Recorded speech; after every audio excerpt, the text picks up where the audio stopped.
C'est l'objectif que je recherche. Hein. Oui, et d'ailleurs, vous dites dans l'introduction quelque part que le souhait est qu'on arrive un jour à pouvoir traiter de ces questions-là sans passion Ouais. Ouais. et sans haine. Ouais, Hein? et j'ai une expression que j'adore. Avant, en 84, le cœur était très fort. Le cœur avait enterré la raison. Oui, Mais avec le temps, la raison a pris le dessus sur le cœur. oui, Il ne l'a pas enterré encore, mais la raison a pris le dessus sur le cœur. Alors je souhaite que la raison enterre définitivement le cœur. oui, Et le jour où cela sera fait, ben, nous allons nous asseoir. oui.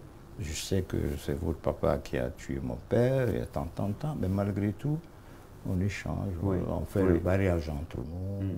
Voilà. C'est un Oui. peu mon rêve. Oui, se construire au-delà de toutes ces difficultés. Exactement. Mais effectivement, ça passe justement par le rétablissement de la vérité historique. Ouais. Et ce travail, l'ouvrage Kambouaro ou le sixième continent, voyage dans les entrailles d'une prison, s'inscrit aussi dans cette démarche. Et puis, vous le rappelez aussi dans l'ouvrage, c'est qu'il y a eu depuis 84, les initiatives pour écrire, pour témoigner continuent. Il y a beaucoup d'ouvrages. Aujourd'hui, on peut dire que la littérature de la douleur, surtout pour ceux qui portent sur le Kambouaro, il y a énormément, enfin, il y a vraiment beaucoup d'ouvrages qui sont édités. Alors, donc, on va peut-être avancer un tout petit peu et bon, je pense qu'on en a parlé, mais je vais peut-être vous faire revenir là-dessus parce que les téléspectateurs, c'est bien, on m'a souvent reproché de beaucoup trop parler. Non, mais moi, je vous défends parce que vous parlez trop, mais comme vous le dites, hein, mais ce que vous dites est essentiel. Oui. On sent que vous avez lu le livre avant de faire venir l'invité. C'est ça l'intéressant. Oui. Hein? C'est ça l'intéressant. Si j'avais la possibilité, je me serais assis seulement, je croise les bras et puis je vous laisse parler. Merci beaucoup. Kambouaro ou le sixième continent voyage dans les entrailles d'une prison. Donc cette prison, effectivement, c'est le Kambouaro. Vous avez parlé de la nature réelle de votre ouvrage. J'en ai parlé aussi. Oui. Je vais vous poser, c'est quoi la nature réelle de votre ouvrage? Vous en avez parlé dans l'ouvrage. Oui. On a lu, on partage aussi avec les téléspectateurs. Je crois que je l'ai dit à demi-mot. C'est un livre qui analyse différents témoignages dans la perspective d'une retrouvaille un jour. Oui. Avec comme décor, si vous voulez, le grand pardon. C'est une lourde responsabilité et par moments, en lisant, Chimie, il a pris des risques quand même, lui. Ah oui. Parce qu'effectivement, dans un passage, vous expliquez que vous avez reçu des menaces. Bien sûr. Depuis que le président Ahmed Sékou Touré est mort, ça c'était une remarque hein, qui vous a été, qu'on vous faisait. Depuis que le président Ahmed Sékou Touré est mort, avec cette émission, en gros, vous ne faites que le critiquer en donnant la parole à des gens qui l'accusent, etc. Et vous, vous étiez sûr de tenir quelque chose et pour vous c'était important. Aujourd'hui, ces témoignages, vous les récupérez parce que c'est dit dans l'ouvrage, vous dites que vous n'avez pas déformé, c'est le même témoignage que vous analysez dans cet ouvrage-là. Oui, bien sûr. Vous savez, tout grand homme est deux choses en même temps, lumière et ténèbres. Oui. Qu'on le veuille ou pas, tout grand homme est lumière et ténèbres. Donc, je le dis dans mon livre, oui. Je l'ai dit dans mon livre très clairement. Les autorités américaines. Le livre s'intéresse exclusivement aux ténèbres. Oui. Exclusivement. Mais est-ce que cela veut dire que le président Ahmed Sékou Touré ne fut pas une lumière, n'est pas une lumière? Non. Ça ne veut pas dire ça. Lorsque vous lisez l'introduction que vous avez traitée de très long, vous avez parfaitement raison, j'ai fait exprès, parce que j'ai le souci de la compréhension de ma position à travers le livre. Hein. Vous avez parfaitement raison. Mais, lisez-le, le président M. Sékou Touré, aucun ne peut nier qu'il ne fut un grand homme. Oui. Les rescapés le disent d'ailleurs, hein, je le dis. Mais, à côté de ça, il y a eu des pages sombres. Alors, moi je pense aux générations mon tante, c'est pourquoi la dédicace, c'est aux enfants de. Quand nous avons fait des erreurs, il faut les assumer. Oui. Moi, je suis, jusqu'à la minute où je parle, moi, je reste un révolutionnaire dans l'âme. Un révolutionnaire dans l'âme. Compris. Donc, même le pouvoir de l'armée, moi, je n'étais pas chaud. Oui. Quand Sékou Touré est décédé, je crois que je suis l'un des Guinéens qui s'attendait à ce que la milice populaire, le peuple en armes se révolte, tant. Moi, j'ai appartenu à ça. Donc, j'ai eu la chance de suivre de très près beaucoup d'événements après la mort, grâce à mon père Benzin, qui me mettait au courant de tout et tout. Donc, le président M. Sékou Touré, comme tout grand homme, a sa page sombre et sa page lumière. Voilà, j'ai fait un choix délibéré. Oui. Alors, le choix délibéré, donc, de parler de ce côté sombre du président Ahmed Sékou Touré à travers justement l'histoire du Kambouaro, et qui en gros empoisonne, on va dire depuis longtemps, hein, empoisonne le débat pour ce qui concerne la mémoire et même de tout ce que, à cause même de ce problème-là, il est difficile souvent d'évoquer le nom du président Ahmed Sékou Touré dans certains endroits. Et c'est là où je dis que la responsabilité est lourde, faire le choix délibérément de dire non, moi j'ai choisi de traiter de ça. Mais en même temps, vous relevez une contradiction dans le premier communiqué, je reviens un peu là-dessus, dans le premier communiqué des militaires lorsqu'ils ont pris le pouvoir, c'est dit que contradiction où d'un côté on magnifie le président Ahmed Sékou Touré, de l'autre côté il est pourfendu. Et cette même contradiction aussi, on la retrouve un peu dans l'ouvrage, on s'est dit ça.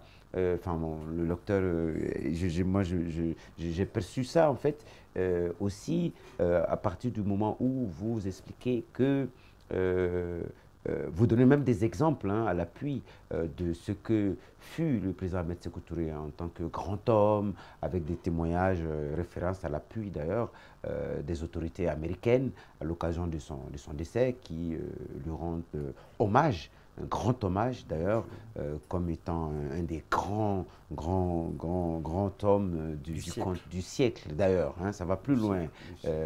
Donc du coup, on se dit, ah oui, mais vous avez relevé une contradiction, c'est la même contradiction, ou ça c'est une complémentarité? Moi, je n'appellerais pas ça contradiction, je mettrais dans le cadre d'une complémentarité ce que je disais. Hein. Oui, tout de suite. Le communiqué numéro 1 est très clair.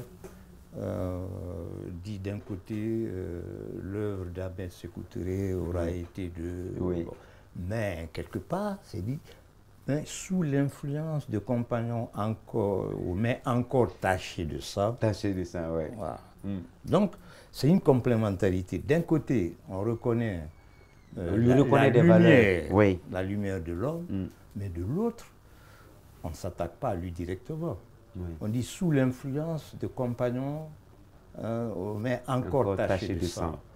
On reconnaît la page son. Il faut que nous ayons le courage d'assumer notre histoire. Il faut que nous ayons le courage. C'est pourquoi dans le premier livre, vous m'avez même dit que je suis un peu critique avec mon père. Oui. Mais quel est le sel d'un livre? C'est mon père. Il a été militaire. J'ai dit ce que je sais de lui. Oui. C'est sûr, il sera très content. Hein. Oui. Il dit, ah oui, c'est vrai. Donc il ne faut pas, à mon avis, fuir notre histoire. Il faut l'assumer. Il faut absolument l'assumer.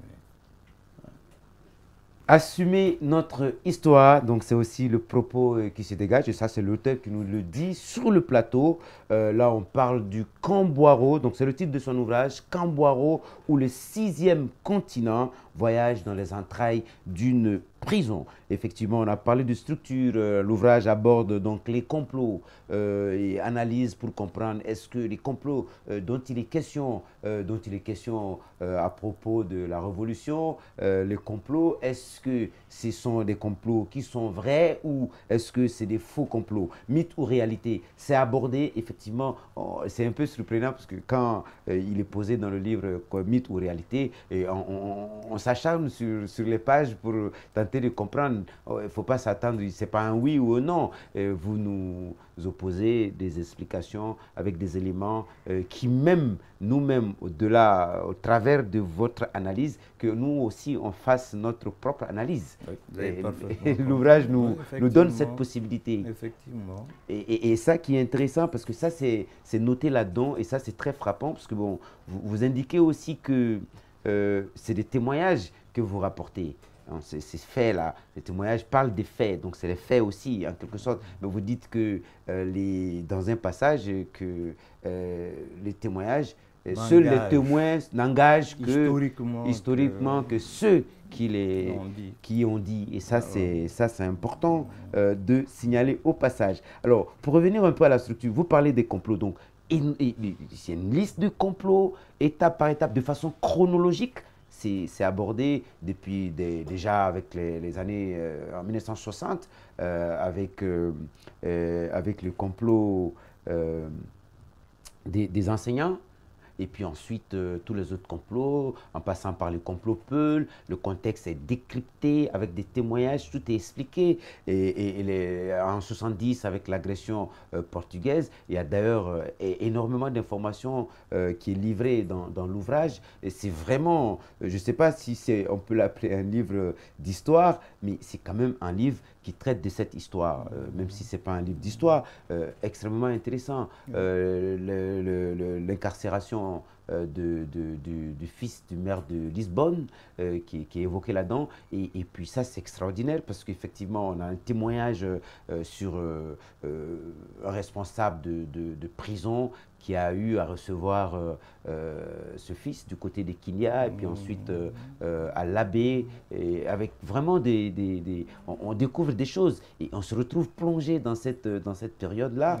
Et effectivement, le lecteur, par moment, on a la chair de poule, mais de savoir si on se dit, ah tiens, j'imagine si j'étais là. Et c'est là où je dis que l'ouvrage est profond, mais en même temps, malgré que ce soit une histoire douloureuse, avec des moments très très durs que le récit nous fait vivre, il y a aussi des moments où on rigole. Là, j'ai noté juste 2 anecdotes, puisque c'est une émission, le temps de l'émission, on ne peut pas tout dire, mesdames et messieurs. Un ouvrage extrêmement important, riche, Camboiro, ou le 6e continent, voyage dans les entrailles d'une prison de Fasseli de Mara. Alors, je voulais aussi, là on bouscule parce qu'on veut passer à une autre... on veut passer à l'étape suivante, mais donc il y a les complots, je disais, et après les complots, il y a dans le 6e continent, donc ça c'est vraiment la vie à l'intérieur de la prison, et là vous commencez par faire une description physique même de la prison, avec les différents endroits, enfin je veux dire, la cabine technique, on en entend parler, mais là c'est vraiment précis, les bâtiments, le nombre, etc. Tout est méticuleusement décrit, et puis ensuite les conditions d'accueil, et c'est là aussi où vous faites, on va dire, l'analyse intervient en ce moment-là, les conditions juridiques, et c'est ce qui m'a fait penser à l'intervention de l'autre pour dire qu'on regarde avec les lunettes d'aujourd'hui ce qui s'est passé hier. Alors, mais effectivement, on a le contexte, tout est écrit, et c'est fort, c'est un peu, on va dire aussi, la synthèse de pas mal d'ouvrages que ceux qui s'intéressent à cette histoire ont pu lire. Et ça reste intéressant, on se dit, ah oui, tiens, ça fait penser à quelque chose qu'on a lu dans un autre ouvrage, comme une espèce de synthèse. Et ensuite, en 3e partie, il y a la libération c'est un ouvrage qui est extrêmement riche. On va découvrir d'autres facettes tout à l'heure avec le marque-page. Mesdames et messieurs, à présent, donc effectivement, nous sommes avec Fassili Demara, donc l'auteur de ce tout nouvel ouvrage, hein, Kambouaro ou le 6e continent, voyage dans les entrailles d'une prison.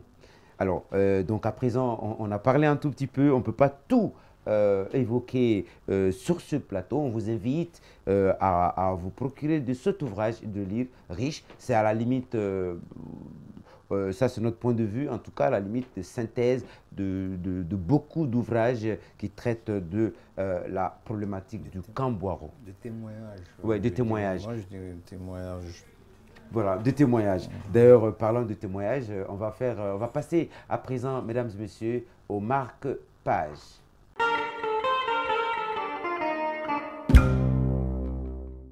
Marque-page. Alors, première partie, on va partir à la page 19. Oui. À la page 19. Donc, justement, ça nous plonge dans des témoignages. On va partager un petit bout avec les téléspectateurs. Page 19, avant-dernier paragraphe. Voilà. Oui, vas-y. Voilà. Avant-dernier paragraphe, cet ouvrage fait la synthèse. Ah oui, d'accord. Voilà, allez-y. Cet ouvrage fait la synthèse brute des témoignages diffusés dans À vous la parole. Comme tel, il est une description rapportée de la manière dont un régime populaire révolutionnaire à option socialiste a traité en secret bon nombre de ses enfants fautifs entre guillemets. En ce sens, il donne peut-être raison à ceux qui affirment que la révolution est un monstre qui dévore ses propres enfants. Il ne faudrait pas penser que le présent ouvrage, Le 6e continent, a l'audace et la prétention de, comme dirait le professeur Kumbasa Saliou, de vouloir jeter une lumière suffisamment éclairante sur le règne sanglant de Sékou Touré. À mon avis, un tel travail, qui ne devrait cependant pas traiter exclusivement que du côté sanglant entre guillemets du règne, car tout n'y a pas été sanglant, s'impose dans un avenir assez proche. L'avenir en question est celui que le professeur précité a évoqué, un avenir où les faits se seront décantés et où les émotions se seront tues. Il faudra alors écrire l'histoire de la Guinée sans haine, sans passion. Sans haine, sans passion, enfin ça nous avait frappé parce qu'effectivement c'est la finalité recherchée. Alors deuxième marque-page, je me permets de le lire, ça on va se partager les textes. Alors c'est la page 22. Alors 22, on va revenir un tout petit peu en arrière. C'est pour dire, dans ce cadre, mon livre est un outil de travail. Doivent pouvoir s'en servir, c'est mon vœu, mais surtout intelligemment toutes et tous les Guinéens où qu'ils se trouvent sur notre planète. Pour les Guinéens, s'en servir intelligemment, c'est créer au coude à coude serré les conditions extrêmement défavorables à l'éclosion et à l'épanouissement d'un régime et d'un gouvernement qui tue ses citoyens et les enferme n'importe comment et n'importe où. C'est en ce sens que le présent ouvrage est tout entier un message et un appel. Et cet appel qui incarne peut se résumer comme suit. Guinéen, où que tu sois, mais surtout dans ton beau pays, mets tout en œuvre afin que, plus jamais, un gouvernement quel qu'il soit ne te mette dans un nouveau 6e continent.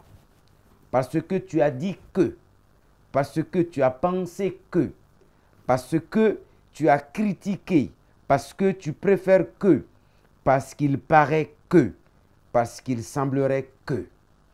Je reconnais que l'ouvrage, comme toute œuvre humaine, a ses limites. Nonobstant ce fait, je demeure convaincu qu'il trouve sa place parmi les matériaux qui s'accumulent depuis 1984 dans la perspective de narrer avec objectivité l'histoire de la belle Guinée. Fin de citation. Alors ça, c'était enfin vraiment la dernière partie de votre note avant l'ouvrage. Alors on va partir toujours avec le marque-page, avec les anecdotes. Une première anecdote, on a noté page 40. Voici Sarah de Cancan, un excellent artiste travailleur de la société, dans le bureau du président M. Sékou Touré. Sont assis autour de lui 6 membres du gouvernement. Dans le bureau, il règne un silence de cimetière chrétien. Ne supportant pas pareille atmosphère, Sarah imagine une histoire drôle. Il dit au président, qui semblait ne pas faire attention à lui, ce qui suit. « Président, j'ai une information importante pour vous. » Le président cesse son examen des dossiers, il le fixe droit dans les yeux et lui pose alors la question « De quoi s'agit-il, Sarah ?»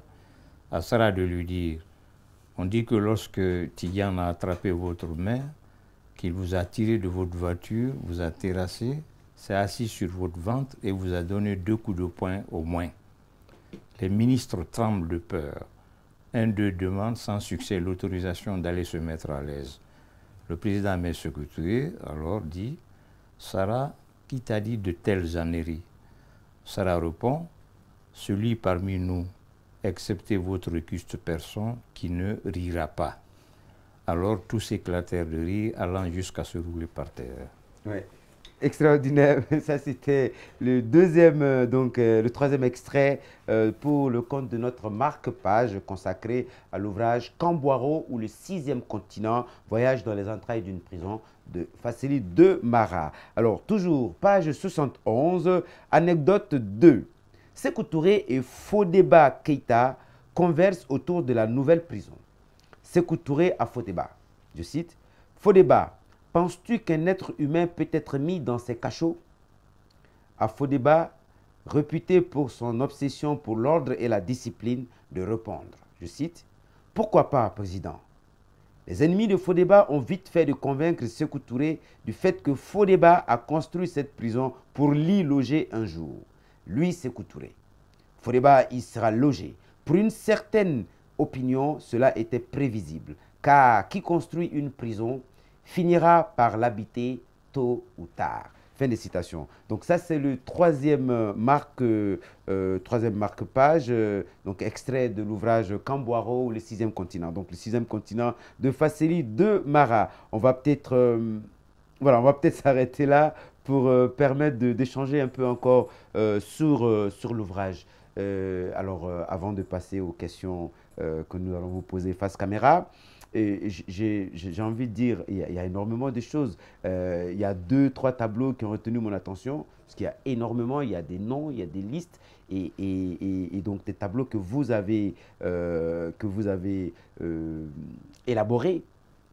Souci de synthèse, on a le tableau numéro 6, sobriquets et expressions utilisées par les comploteurs dans le 6e continent. Alors, le 6e continent, on l'a dit, c'est le Kambouaro. Alors, je prends un exemple, tout simplement. Ça, c'est la page 142 de votre ouvrage, le 6e continent. Sobriquet. 1. Al Capone. 2. AST, assassin spécialisé dans les tortures. AST, alors qui ferait penser même à Sékou Touré, à Ahmed Sékou Touré. Mais là, c'est AST, assassin spécialisé dans la torture. 3. El Matador, le tueur. Signification après décodage, toujours, c'est le président Ahmed Sékou Touré. Ça veut dire qu'on a ces 3 sobriquets, tous désignent le président Ahmed Sékou Touré. Oui, il y en avait plusieurs. Hein. Il y en avait plusieurs. Il y avait Al Capone. Vous savez, c'est l'instinct de survie qui fait ça. Oui. Il y a en communication, il y a ce qu'on appelle le codage, le décodage. Oui. Donc, quand vous et moi, on est dans certaines conditions, on ne veut pas, par exemple, que le patron de la maison sache ce que nous faisons, ben on va l'appeler comment? On va dire arbre. Mais dès que je dis, tu sais, j'ai causé avec l'arbre, hein, vous savez qui est l'arbre. Voilà. Et donc, c'est l'instinct de survie qui fait ça, qui les a amenés à créer beaucoup de pseudonymes dans les pour indiquer les gens, et c'est pas que pour le président Ahmed Sékou Touré, il y a des et puis ce qui est bien, c'est que, enfin, je veux dire, vous citez les sources, par exemple, pour ces noms-là, et puis souvent c'est des gens, comme c'est des témoins, c'est des gens qui sont passés là, Chaloub, Fodé Cissé et Dine, et puis après il y a un sobriquet qui est Ibou, qui est plutôt pour désigner Ismaël Touré. Voilà, vous citez aussi la source. Puis Cap Verga, ça c'est pour Siaka Touré. Il y a Tintin, il y a Milou. Monsieur le ministre, Monsieur le ministre, Cissé, un certain Cissé qui était vous allez tout dire. Hein, voilà, je cite quelques-uns. Effectivement, le livre est extrêmement riche. Alors, on va d'ailleurs même le relire. Et puis, il y a une nouvelle rubrique qu'on va introduire dans l'émission. On va commencer certainement ça par cet ouvrage. C'est que la rédaction de parenthèses va faire des notes de lecture et qu'on va faire lire aussi pour l'émission. Alors, mesdames et messieurs, on n'a vraiment pas envie de s'arrêter. Camboiro, ou le 6e continent de Fasseli de Mara, publié chez l'Harmattan guinéen, donc disponible maintenant dans les rayons chez l'Harmattan et les partenaires. Vous pouvez, et sur le site aussi, si vous êtes à l'étranger, pour vous procurer de l'ouvrage dans toutes les maisons l'Harmattan en Afrique, en Europe, et aussi surtout sur les sites des éditions l'Harmattan. Mesdemoiselles, mesdames et messieurs, à présent, vous ne quittez pas parce que ce n'est pas fini. On va passer à la 3e et dernière rubrique pour poser quelques questions à notre auteur, Fasseli de Mara, auteur de Camboiro, ou le 6e continent. C'est un voyage, il nous propose un voyage dans les entrailles d'une prison. Mesdames et messieurs, à présent, on passe aux questions que les téléspectateurs vont poser face caméra à notre invité.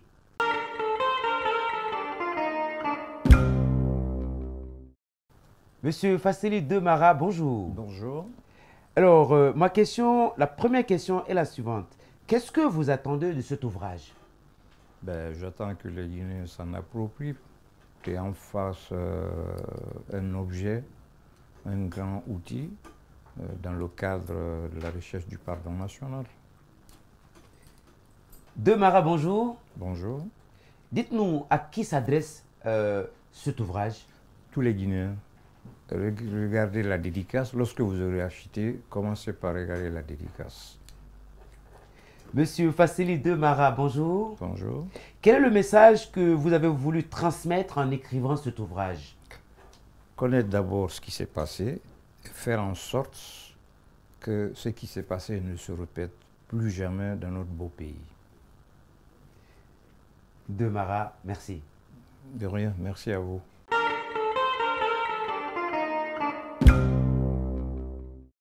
Mesdemoiselles, mesdames et messieurs, merci de nous avoir suivis de bout en bout autour de l'ouvrage Camboiro, ou le 6e continent de Fasseli de Mara, qui nous a fait l'immense plaisir de nous tenir compagnie tout le long de ce numéro. Alors, monsieur de Mara, encore une fois, merci, pour cet ouvrage. Alors, c'est un ouvrage que nous vous recommandons, un ouvrage important, et bien sûr, Camboiro, ou le 6e continent. Mesdames et messieurs, on se retrouve la semaine prochaine pour un autre numéro, évidemment avec un autre auteur. Au revoir.